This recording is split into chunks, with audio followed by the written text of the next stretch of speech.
Moco Buku Channel.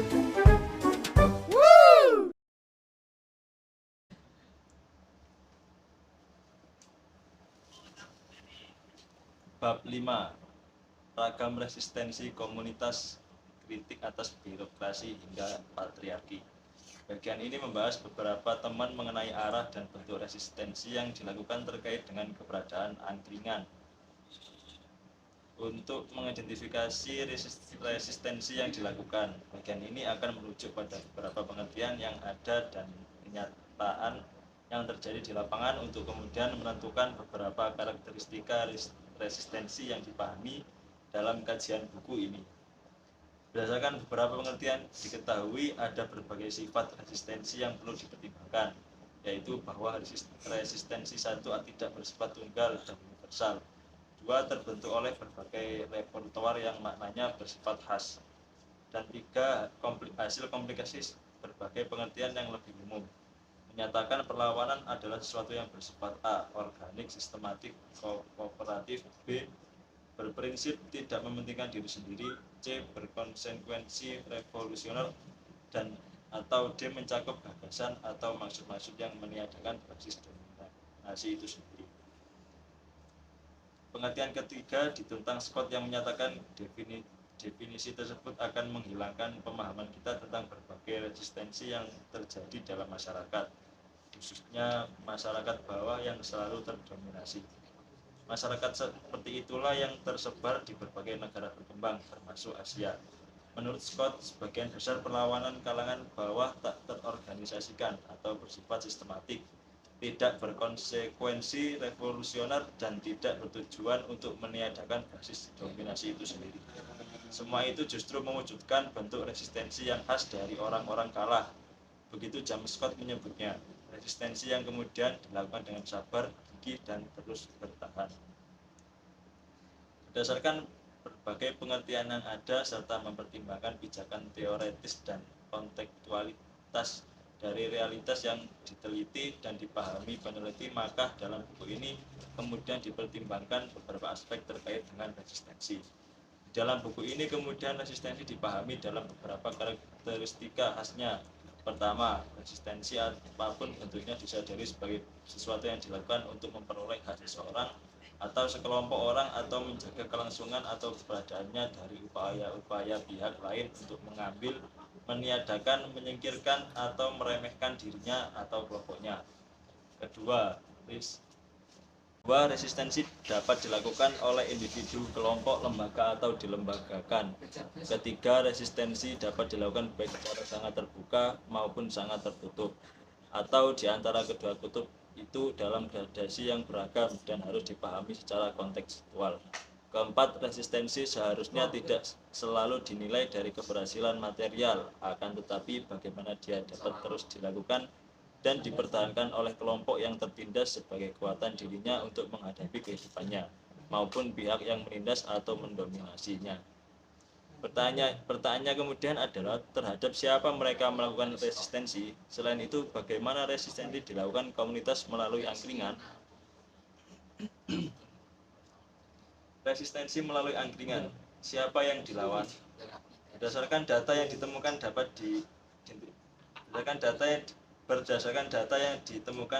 diidentifikasi beberapa perlawanan yang dilakukan komunitas melalui angkringan. Pertama adalah resistensi terhadap birokrasi yang korup. Kedua, terhadap nilai-nilai luar yang dianggap tidak sesuai.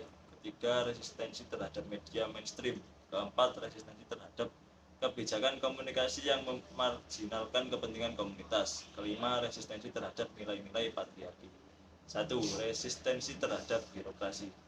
Resistensi dari komunitas kepada kalangan birokrasi atau pamong di desa Timbul Harjo tidak dilakukan secara frontal atau menggunakan kekerasan. Akan tetapi resistensi dengan cara demikian justru memungkinkan komunitas terus melakukan dan mempertahankan perlawanannya.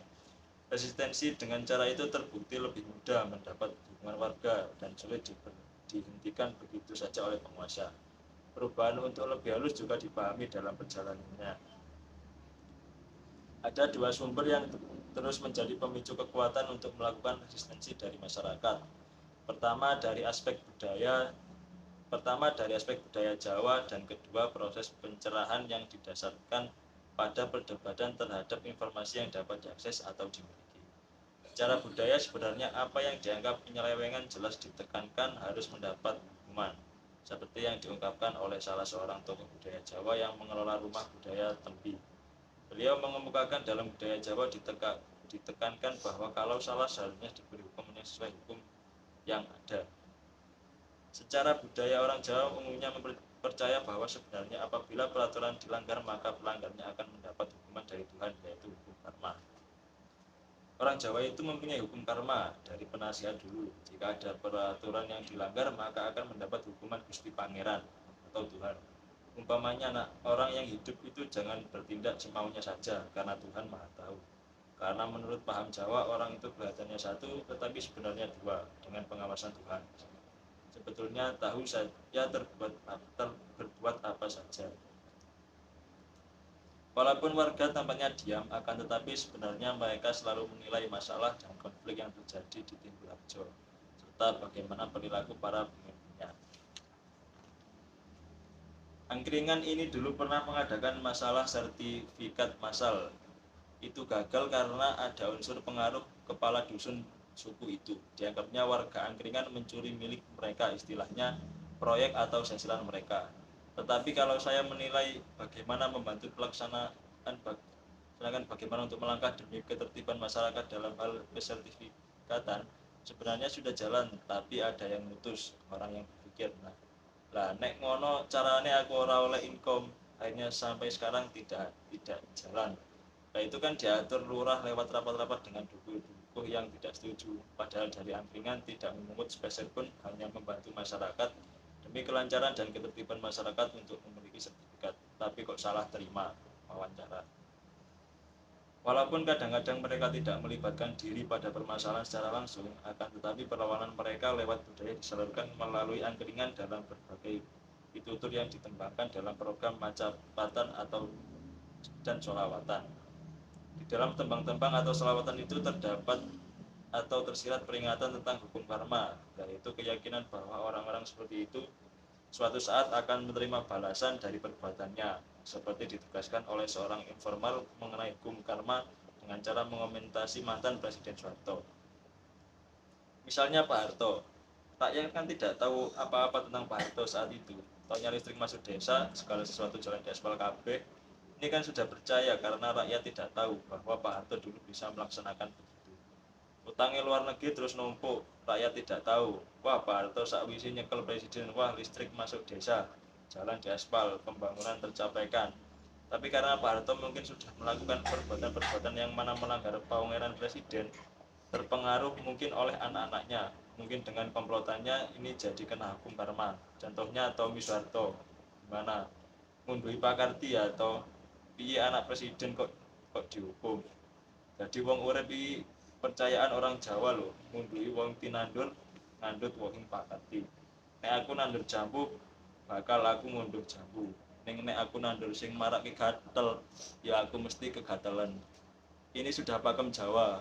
Orang-orang itu sudah masa bodoh. Mengko kan mesti ngunduh dhewe wawancaranya. Angkringan yang didirikan anak muda kemudian dioperasikan oleh anak muda, akan tetapi kemudian didukung tokoh-tokoh tua yang memahami keberadaan Angkringan di Timbulharjo sebagai kontrol dan untuk kebaikan, dengan yang mereka berikan tidak dengan melibatkan diri mereka pada pembahasan isu-isu sensitif yang diangkat Angkringan, akan tetapi dengan ikut aktif mengikuti acara kesenian atau keagamaan di Angkringan. Ada juga yang memberi dukungan dengan menawarkan tempat untuk studi Angkringan. Pada umumnya, tokoh-tokoh tua yang mendukung Angkringan mengenal atau bekas teman sekolah lurah atau para pamong desanya. Bahkan ada juga tokoh yang pernah memiliki pengalaman menjadi pamong pada masa lalu.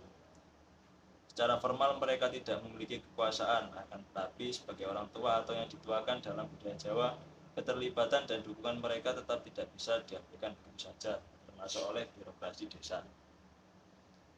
Adanya dukungan dari warga dan tokoh-tokoh tua di desa menjadikan keberadaan Angkringan lebih kuat dan tidak bisa diperlakukan sewenang-wenang oleh birokrasi yang tidak menyukai Angkringan.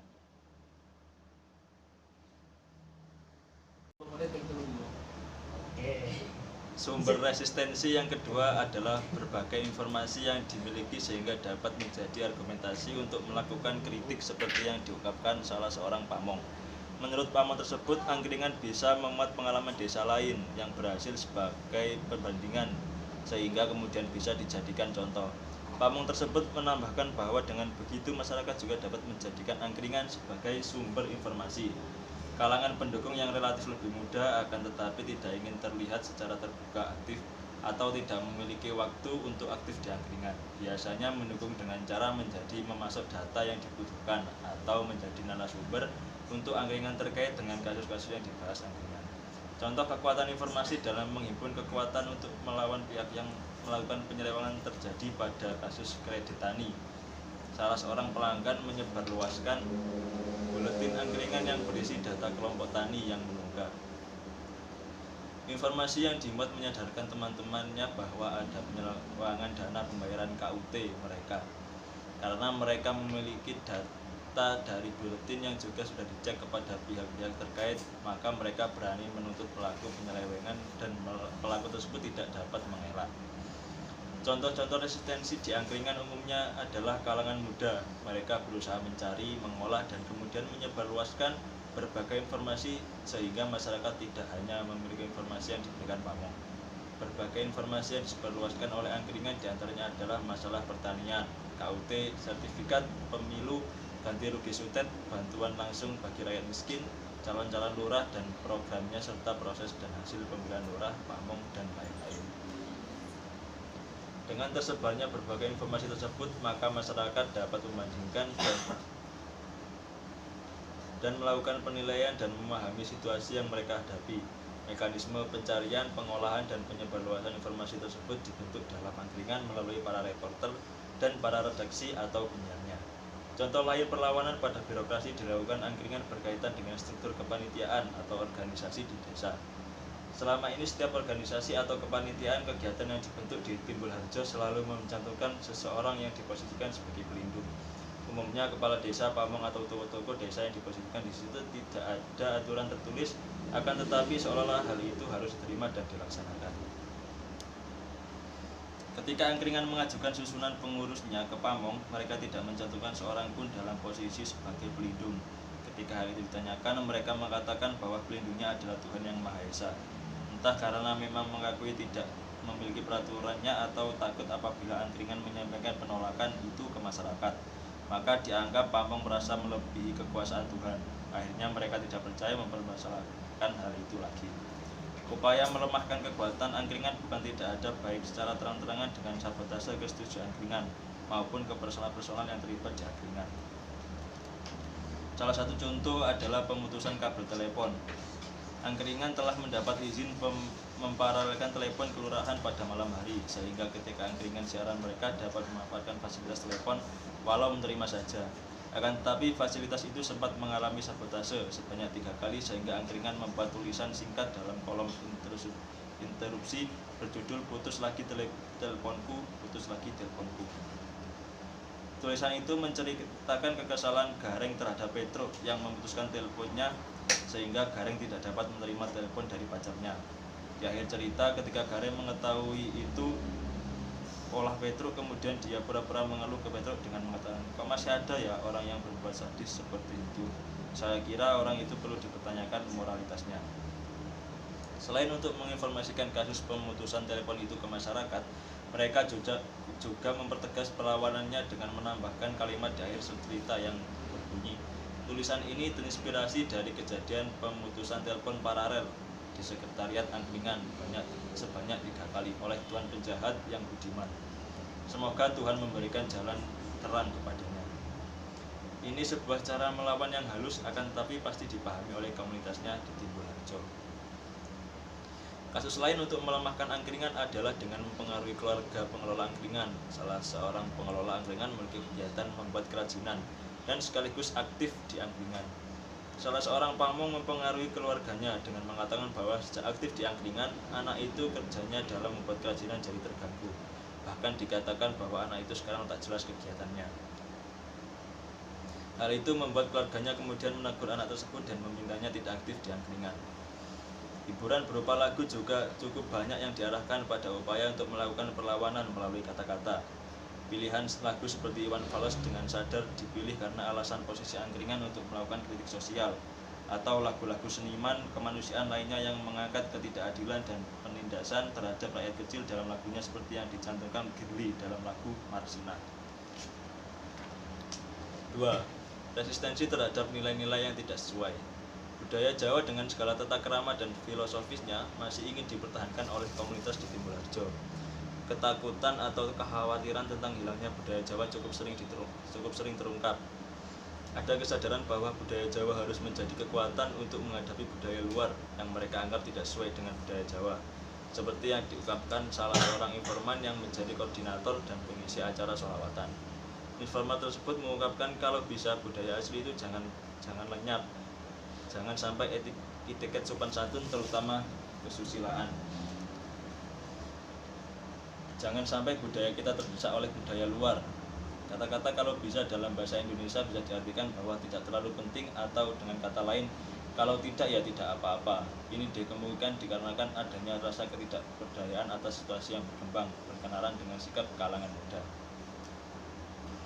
Sulitnya mengharapkan generasi muda untuk meneruskan budaya Jawa, terutama yang terkait dengan tata krama dan etika terungkap dalam kalimat kalau bisa maju dan mencari generasi penerus. Namun agak sulit karena anak sekarang menganggap kuno, tapi seharusnya bisa lestari.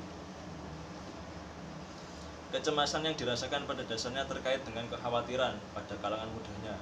Itulah alasan mereka merasa harus berupaya untuk memberikan pemahaman atau menyadarkan anak muda atau generasi penerusnya, seperti diungkapkan informan dalam kalimat, disitulah kita bisa menggugah generasi penerusnya. Dalam konteks budaya Jawa, kata kalau bisa sebenarnya dapat dimaknai sebagai satu tuntutan yang sebenarnya harus dipenuhi. Hal itu menjelaskan mengapa kemudian di akhir kalimat informan tetap menambahkan kata seharusnya. Artinya dari diri informan tetap ada tuntutan bahwa budaya Jawa harus lestari. Merujuk pada penggunaan kata kalau bisa tersebut, pada dasarnya diperlihatkan karakter budaya Jawa yang selalu menghindar dari konflik terbuka dengan siapapun termasuk terhadap pihak luar yang dianggap mengancam kelestarian budayanya. Apalagi masalah kelemah lembutan juga sangat ditekankan, khususnya mereka sebagai orang Jogja. Hal itu diungkapkan dalam kata-kata sopan santun harus ada. Apalagi orang Jogja, ramah tamah sehingga menarik perhatian karena bicaranya lemah lembut. Bicara lemah lembut pada dasarnya harus diartikan bukan hanya dari intonasi suara, akan tetapi tidak boleh menyinggung perasaan orang lain. Selain itu, informan juga mengemukakan tentang budaya luar yang dirasakan begitu cepat masuk dan mudah mempengaruhi, seperti dikemukakan berikut. Sekarang ini budaya luar ini cepat masuknya dan mudah mempengaruhi. Terdasarnya budaya Jawa oleh budaya luar juga dirasakan oleh informan lain dalam kalimat berikut.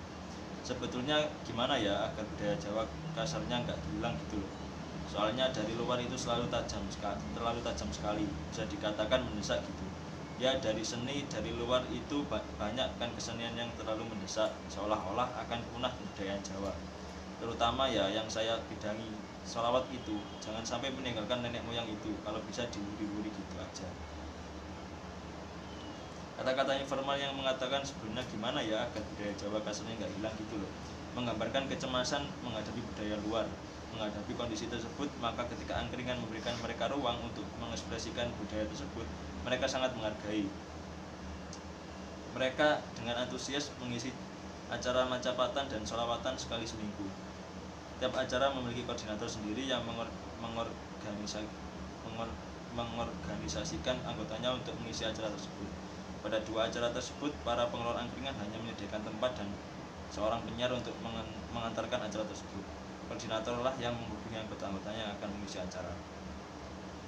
Para pengisi acara selain mengisi acara juga menjadikan kegiatan rutin di angkringan sebagai kesempatan berkumpul di balai desa dengan teman-teman mereka yang seusia tapi berbeda dusun dan membicarakan atau mendiskusikan berbagai masalah. Ketika ulang tahun kelima angkringan pada tahun 2005, diadakan pula lomba macapatan dan sholawatan. Lomba tersebut tidak hanya diikuti oleh masyarakat di desa Timbul Harjo, akan tetapi juga dari kecamatan bahkan kabupaten lain. 3. Resistensi terhadap media mainstream. Munculnya angkringan awalnya tidak lepas dari upaya untuk melakukan resistensi terhadap birokrasi desa yang dianggap korup. Karena untuk melakukan resistensi diperlukan informasi dan kesadaran masyarakat yang luas, maka dibutuhkan media. Kebutuhan itu tidak mungkin dipenuhi oleh media mainstream walaupun cakupannya lokal. Sebagai media lokal, tentunya media mainstream tidak mungkin dapat memenuhi kebutuhan mereka, misalnya memberikan pemilihan lurah di desa mereka. Untuk itu, kebutuhan mereka terhadap media untuk mengangkat permasalahan dan informasi seputar Timberlajo haruslah mereka bangun sendiri.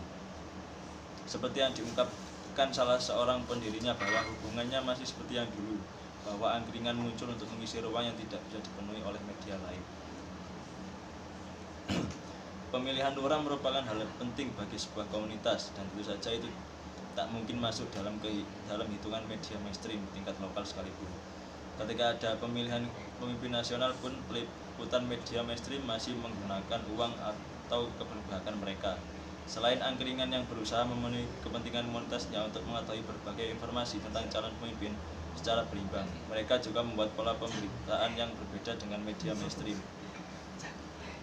Berkaitan dengan pemilihan lurah di Timberharjo, angkringan mengudara selama 24 jam saat hari pemilihan dan menyampaikan siaran langsung dari 21 tempat pemungutan suara atau TPS. Buletin selain membuat edisi khusus dengan headline berjudul "Janji sama dengan hutang", mereka kemudian mencetak edisi tersebut sebagai jumlah pemilih, yaitu 14.000, dan membagikannya gratis pada semua pemilih. Melihat gambaran realitas di atas, sebenarnya berdirinya angkringan sebagai media komunitas juga dapat dikatakan sebagai resistensi pada media mainstream berkaitan dengan akses halayak pada media. Artinya, karena akses komunitas pasti termarginalkan oleh media lokal, apalagi yang bersifat komersial, maka angkringan dapat dimaknai sebagai bentuk perlawanan komunitas untuk mendapatkan akses ke media. Apalagi masih ada keberatan dari berbagai pengelola media lokal yang bersifat komersial terhadap keberadaan media komunitas. Artinya mereka tetap berusaha mendominasi ranah publik untuk kepentingan mereka. Penolakan secara terbuka terhadap media komunitas dikemukakan oleh pengurus PRSSNI, Persatuan Radio Siaran Swasta Niaga Indonesia, Ganjar Suargani, berikut ini. Mengapa harus membuat penyiaran komunitas? Radio swasta hingga kini bisa memenuhi prinsip-prinsip yang mau diperjuangkan penyiaran komunitas itu. Lokalitas pendidikan, pelestarian budaya setempat, dan lain-lain. Jangan mentang-mentang eranya informasi lalu asal-asalan mengesahkan penyiaran komunitas. Nanti partai politik pun bisa membuat radio komunitas.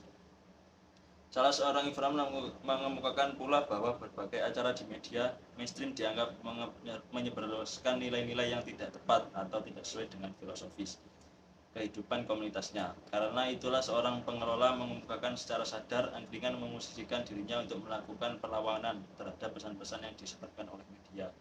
Bentuk perlawanan angkringan diwujudkan dengan selalu berusaha memproduksi dan menyiarkan pesan-pesan yang bersifat sebaliknya dari sebagian pesan-pesan yang disebarkan media. Ada wilayah-wilayah yang sebenarnya kita saling melengkapi, karena kadang-kadang angkringan juga mengambil sumber-sumber dari media mainstream untuk melengkapi informasi. Dalam beberapa hal kita berhadapan dengan media mainstream, terutama dalam hal nilai-nilai yang menurut kita nggak tepat. Misalnya media TV mengajarkan orang konsumtif di radio, kami mengampanyekan hal yang sebaliknya. Perlawanan dalam hal nilai, dalam hal orientasi, bukan dalam hal muatan iklannya. Bukan saja pesan-pesannya yang mendorong orang konsumtif, media mainstream juga dianggap menyebarkan pesan-pesan yang melakukan pembodohan dalam menyampaikan ajaran agama. Menurut informan saat ini dari media mainstream, ada hal-hal yang kita lawan seperti tadi pengajakan konsumtif oleh TV, pembodohan agama seolah-olah diidentikan dengan setan dan guna-guna. Selain ajakan yang mengandung nilai-nilai konsumtif dan pembodohan agama, media mainstream dalam hal ini televisi juga dianggap menghadirkan pembodohan lain, yakni sikap fatalistik dalam berbagai tayangan sinetron maupun filmnya. TV itu juga suka mengajarkan fatalisme, selalu terutama di sinetron dan film. Kalau ada orang yang lemah dan ada yang mendominasi, penyelesaiannya selalu berpihak ketiga.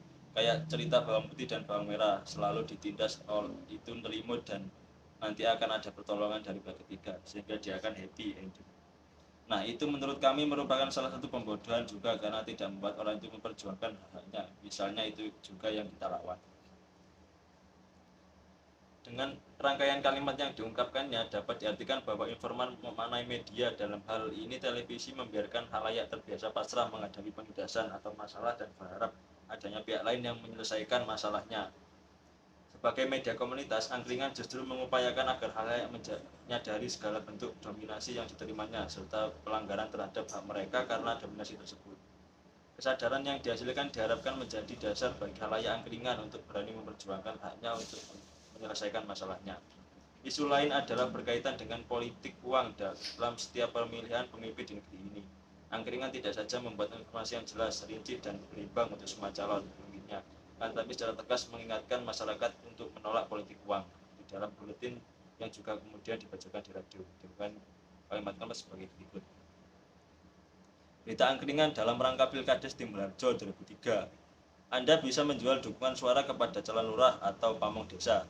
Dan 10 tahun dari sekarang kita akan dipimpin oleh orang yang mau melakukan apa saja, termasuk membeli dukungan Anda. Maka jangan salahkan kalau kemudian pemimpin kita sebagai pencuri uang rakyat. Bukankah mereka lakukan itu untuk mengembalikan modal usahanya? Rp10.000 yang Anda terima sekarang adalah malapetaka bagi anak cucu kita.